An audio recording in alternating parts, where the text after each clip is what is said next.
2 लोटा जल महादेव जी को चढ़ाने के लिए जाओ, तब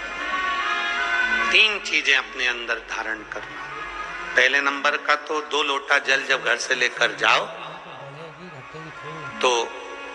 जरूरी नहीं कि दोनों हाथों में लेकर जाओ, एक लोटे के ऊपर दूसरा लोटा रखकर दूसरा हाथ से अगर कोई काम हो, पल्लू लेना हो या कोई कार्य हो तो कर सकते हो। नहीं तो तुम 2 लोटा हाथ में रख लो और पल्लू डाल देना सिर पे, जरा सिर पे पल्लू। अब वो तुम्हारा लोटा हाथ में, बेचारा वो भेरू पल्लू रख, ठीक है, थोड़ा और खींचो ये बाजू का, तो पल्लू वो भेरू ने और खींचा है, ठीक है, ये पल्लू हमारा मुंडा में दे दो, ठीक है।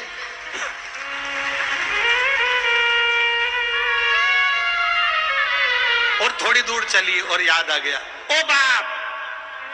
इतने में भेरू ने कहा क्या हो गया, क्या हुआ? वो हमारे फूल माला की पन्नी तो ही रह गई, जरा उठाओ, उठाओ जरा, ये ले, कमर में खोसी दो, खोच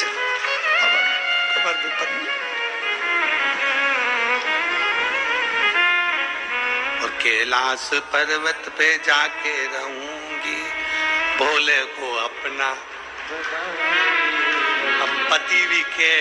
अच्छा शंकर हुआ और अच्छा जल हुआ। तो निवेदन है, अगर 2 लोटा हाथ में ना तो एक के ऊपर एक लोटा रखकर भगवान की भक्ति धारण करते हुए 3 चीजों में एक चीज जल 2 लोटा, दूसरा श्री शिवाय नमस्तुभ्यम का जाप पूरे सावन के महीने में से कम 5 दिन ऐसे निकालना कि बेलपत्री के पेड़ की छांव में बैठकर हम श्री शिवाय नमस्तुभ्यम की कम से कम 1 माला जरूर कर ले, जरूर। और मान लो अगर बेलपत्री का पेड़ नहीं मिले, तुम्हारे आसपास में नहीं मिले, तो फिर एक काम करना, शंकर जी के मंदिर की बेलपत्र मिली जाए, उसको सिर पे, हमारे यहाँ कहते हैं आंवले के वृक्ष का जब आंवला नोमी आती है ना, तो आंवला नोमी आती है और आंवले के पेड़ के नीचे जाकर भोजन नहीं कर सकते, आंवले के वृक्ष के नीचे नहीं जा सकते, तो आंवले के वृक्ष की पत्ती को सिर पे रख के भोजन कर लो, तो कहते हैं कि हजारों अश्वमेध यज्ञ के पुण्य के बराबर, भंडारे के बराबर भोजन प्राप्त हो जाता है।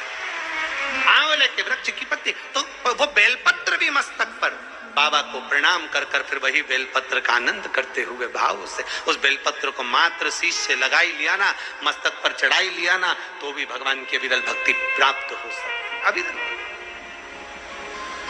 और मान लो बेलपत्र भी ना मिले तो बेलपत्री के वृक्ष की थोड़ी सी मिट्टी अपने मस्तिष्क पर लगाकर मस्तक पर चढ़ाकर भी हम जाप कर सकते हैं। बेलपत्र के वृक्ष की मिट्टी का भी चंदन हम लगा सकते, चंदन। हमने एक बार पहले